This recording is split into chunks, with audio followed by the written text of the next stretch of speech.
Ce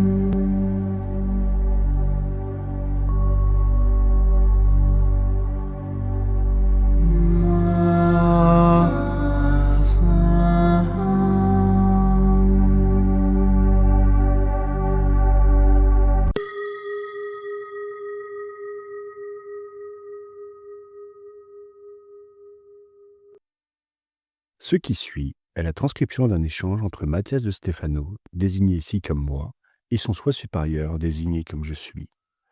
Dans cette capsule, la voix masculine incarnera le moi, tandis que la voix féminine représentera le je suis.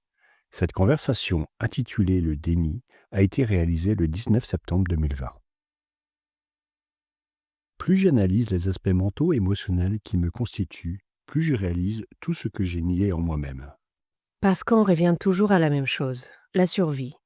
N'oubliez pas que votre être est issu d'une longue histoire d'évolution biologique et d'adaptation à un environnement hostile. Depuis l'émergence du premier organisme unicellulaire, une lutte incessante a été menée pour obtenir des ressources et survivre dans un environnement en constante évolution. Cela signifiait que lors du processus de transformation d'organismes multicellulaires, plus complexes, chacune des cellules avait une mission fondamentale qui allait de la défense du système général à permettre la survie dans le plus grand nombre de temps et d'espace possible. Ainsi, les cellules, cherchant à économiser de l'énergie pour ne pas mourir, recherchent la commodité, le confort, la sécurité. Par conséquent, tout ce qui est inconfortable, négatif et douloureux sera évité autant que possible, car la transformation pour surmonter ces circonstances implique une dépense d'énergie que le corps n'est pas prêt à gaspiller. C'est pourquoi, si un être ne peut pas échapper à un cycle ou un environnement toxique et douloureux, il le transformera en son environnement naturel, ce qui amène beaucoup de gens à répéter ou à rechercher des situations inconfortables pour se sentir bien, n'est-ce pas? Exactement. Et d'un côté ou de l'autre, c'est simplement une réaction du corps pour s'accrocher à la sécurité. La sécurité n'a souvent rien à voir avec le bien-être, mais avec ce que l'on sait. Le changement est ce qui coûte de l'énergie, ce qui brise la structure et nous fait ressentir la mort. Une situation négative qui se répète encore et encore est une situation stable du simple fait que les cellules connaissent leurs réponses mécaniques. Ils peuvent prévoir ce qui leur donne sécurité et calme. Cela génère des cercles vicieux chez les êtres vivants, non seulement chez les humains, mais dans toute la nature. L'économie d'énergie est quelque chose qui permet l'union des atomes et la formation de molécules stables qui façonnent toute la réalité que nous voyons. C'est la base sur laquelle reposent tous les organismes existants. La stabilité est précisément la capacité d'être stable, d'être et de rester, car changer perturbe l'ordre, se transformer génère des crises et d'énormes dépenses énergétiques, pour lesquelles, si nécessaire, il faut économiser beaucoup d'énergie.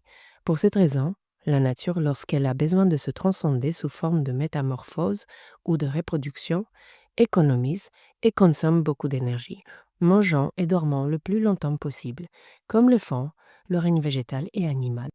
Et l'humain? Fait la même chose. Essentiellement, il mange et dort, travaille pour survivre et essaie de ne pas faire face à des situations qui nécessitent trop d'efforts personnels pour réaliser quelque chose. Moins il y a d'efforts, plus la stabilité est grande. Quelque chose que la société nous dit est mauvais. Ce n'est pas mal, mais c'est ennuyeux et involutif. Ennuyeux, je peux en témoigner. Mais pourquoi involutif? Évolution vient des mots latins ex, sortir, et volvere, faire le tour. Le concept est donc avancer plusieurs fois, rouler, déballer ce qui a été emballé ou enroulé, ce qui donne naissance au mot développer. C'est-à-dire que ce qui évolue est ce qui est capable de tourner sur lui-même, d'avancer, de se déplacer dans l'espace, de tourner et de changer de position vers l'avant. Ainsi, ce qui reste statique n'évolue pas, cela s'arrête. Il n'y a pas de nouvelle perspective, il n'y a pas d'adaptation, ce qui nuit à la capacité de s'adapter à un environnement changeant. Ainsi, lorsque l'environnement l'obligera à se transformer, il n'y parviendra pas et mourra. C'est ce qu'on appelle l'involution. Et la révolution? Ré signifie revenir à. En d'autres termes, la révolution implique de faire un nouveau pas en avant après une période de stabilité. C'est pourquoi les moments de grands changements après une période de système rigide, systémique, totalitaire et égalitaire sont appelés révolutions. Tous les processus de évolution impliquent que dans chaque mouvement, chaque pas, l'être tire quelque chose de nouveau de l'environnement.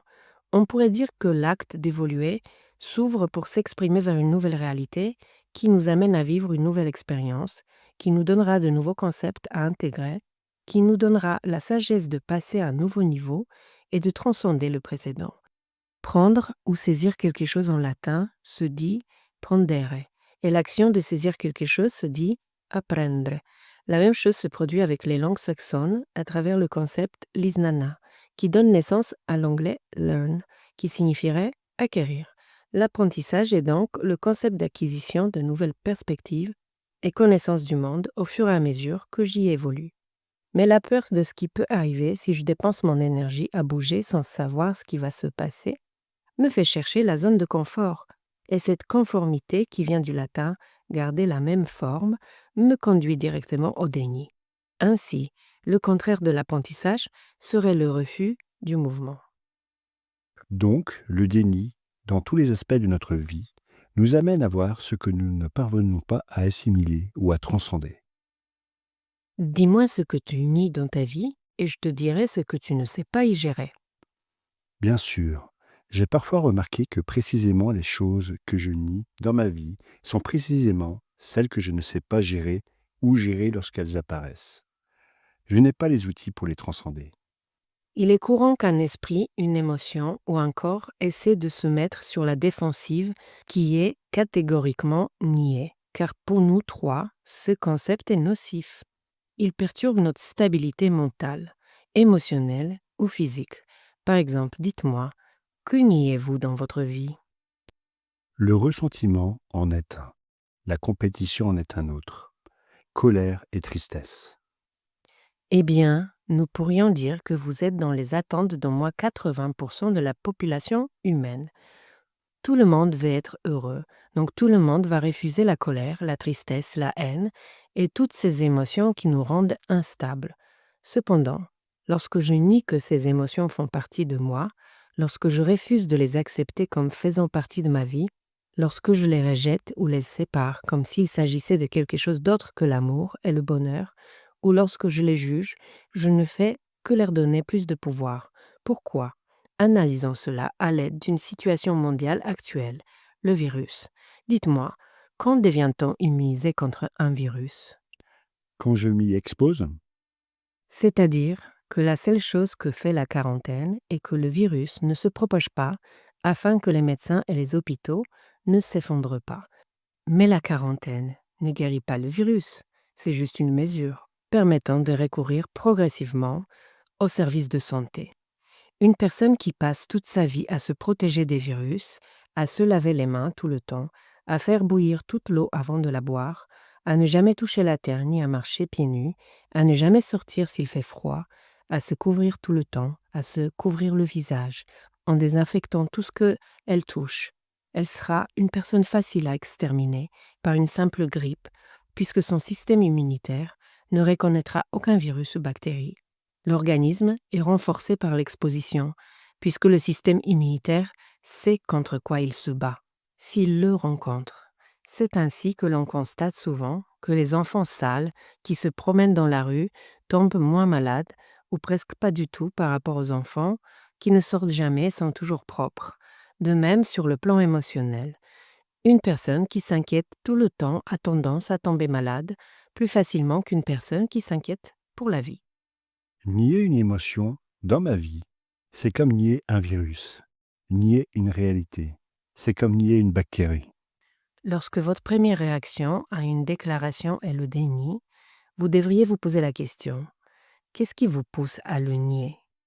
Qu'en est-il du concept de déni de guerre, par exemple, ou de déni de contrôle? Il y a deux types de déni. L'un est un déni parce que nous n'en voulons pas, et l'autre est un déni parce que nous ne le reconnaissons pas. Ce que fait le premier type de déni, celui du «je n'aime pas ça, je n'en veux pas», c'est donner du pouvoir à ce facteur, comme avec le virus. Tout le monde nie les guerres par dégoût. Cependant, Cela a-t-il arrêté les guerres? L'Allemagne en est un excellent exemple cohérent. Ce pays a été impliqué dans les pires guerres de l'histoire moderne et contemporaine. Cependant, tout le monde étudie et parle des causes de ces guerres pour comprendre que cela ne devrait plus se reproduire, mais leur méthode est contraire à celle de nombreux pays. Ce n'est pas un sujet tabou, c'est un sujet important à discuter et à reconnaître en détail. Si vous ne le connaissez pas, vous ne pourrez pas le reconnaître au début, et lorsque vous le découvrirez, il sera trop tard. La plupart des pays n'analysent ni ne discutent de la guerre, ils l'étudient simplement comme un fait historique, ce qu'il vaut mieux oublier. Nous savons que les guerres sont mauvaises, mais nous ne voulons pas les analyser davantage. Les luttes trouvent leur origine dans des situations qui n'ont rien à voir avec une lutte, mais avec une crise ou une dépression. La Seconde Guerre mondiale est née d'un conflit économique en Allemagne et non du racisme ou du suprémacisme. Ne pas comprendre les causes et les processus nous fait ignorer le pourquoi des choses. Ainsi, lorsque nous nions simplement pour nier le fait ou l'objet, nous ne faisons que renforcer les possibilités de sa répétition.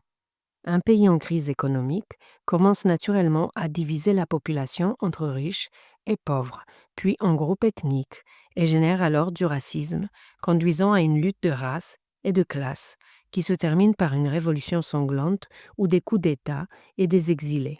C'est comme aujourd'hui avec le coronavirus. La quarantaine n'est pas la solution. La solution était un bon service de santé publique, gratuit, davantage de soutien dans tous les domaines scientifiques, médicaux et infirmiers, des lois internationales sur la consommation animale et la science alimentaire. De même, avec un conflit personnel, en niant toute l'histoire familiale, ignorer les causes signifie que nous devons toujours réagir aux conséquences. Et le nier pour ne pas reconnaître? L'inconscient a tendance à assimiler que son point de vue est le seul possible.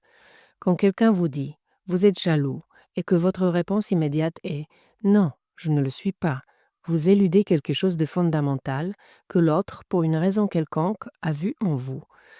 Le simple fait que je vous dis cela mérite un minimum d'analyse. C'est peut-être son reflet en vous, ou peut-être sa propre vérité.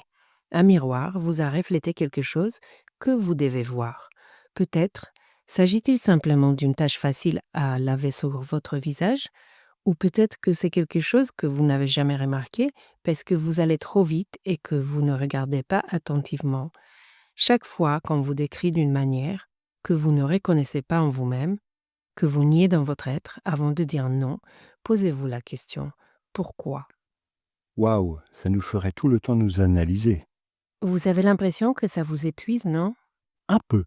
Alors, avez-vous l'impression de gaspiller de l'énergie et préférez-vous rester stable sans évoluer?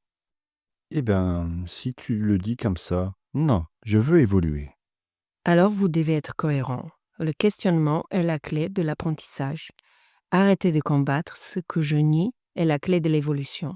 Ne combattez pas les gouvernements du monde, consacrez votre énergie à en construire un nouveau. Ne luttez pas contre la religion, apprenez simplement à vivre libre de votre je suis. Ne combattez pas votre famille, créez-en une nouvelle. Ne combattez pas vos émotions, ressentez-les simplement et reconnaissez-les. Chaque émotion est utile et la nier, c'est perdre la capacité de savoir l'utiliser. Oui, je comprends. L'exercice consistant à se poser la question est difficile au début, comme apprendre à faire du vélo. Mais lorsque le cerveau s'y habitue et l'exerce, tout ce processus se fait en une seconde. Si je vous disais maintenant, vous êtes égocentrique, que me diriez-vous? Avant, j'aurais peut-être dit non, mais maintenant je prends une seconde pour penser pourquoi. Et je vous dis que cette image est probablement vue parce que je télécharge toujours des photos de moi, je parle de moi, j'explique ce dont je me souviens, et tout est lié au fait que je suis au centre de tout ce que je fais. D'une certaine manière, oui, je suis égocentrique. Et qu'est-ce que tu vas faire à ce sujet? Penses-tu que tu devrais le changer? Je ne sais pas. Dois-je changer ça quand je le reconnais? La question suivante serait, est-ce que cela t'est utile? Eh ben, je dirais oui. Parce que mon projet de vie, c'est le je suis. Et si je ne réfléchis pas sur moi-même, ce serait hypocrite. Et j'aime montrer ce que je fais et ce que je suis. Ça m'amuse. Je pense que j'ai utilisé cette énergie d'écocentrisme pour l'utiliser à des fins utiles. Je l'utilise même comme un outil qui me vient naturellement car je suis du signe Lion, avec Vénus en Lion et Mars en Lion. C'est ma nature. Donc, ce que vous devriez faire, c'est agir en conscience et cesser d'être inconscient. Il n'est pas toujours nécessaire de changer en polarisant ce que l'on nie, mais plutôt en sensibilisant à ce sujet. C'est là que réside la véritable transformation de l'être, donnant un pouvoir conscient à quelque chose qu'il niait, et le moyen est de reconnaître si ce que j'avais en moi est utile ou non. Cela me rappelle que dans la langue atlante, Saitou, dans le Nil d'il y a 12 000 ans, les mots oui et non ne signifiaient ni affirmation ni déni. Oui était dit de plusieurs manières, mais la conceptuelle était ar, ce qui signifiait mon esprit le contemple, et non, pour lequel il y avait aussi plusieurs manières, mais la conceptuelle était our, voulait dire ce chemin ne me fait toujours pas évoluer. Autrement dit, quelque chose n'a jamais été nié, mais il a simplement été dit que pour l'instant cette voie ou cette possibilité ne pouvait être envisagée. Maintenant que vous avez compris, notez dans votre cahier la question: quelles émotions et quels sentiments est-ce que je nie à mon sujet? Autrement dit, lesquels ne puis-je pas reconnaître et lesquels sont ceux que je rencontre dans la lutte? Analysez, reconnaissez et commencez à vous poser des questions à chaque fois que quelqu'un affirme quelque chose que vous niez. Pourquoi? Et est-ce que cela m'est utile? J'observe alors ce que mon esprit contemple en moi, et je reconnais les chemins que je ne peux pas encore voir dans mon évolution. Ale, ach ushkei, emeniati, yan ama es ibrach. Dites oui et non en pleine conscience. Ainsi, le je suis brillera en vous.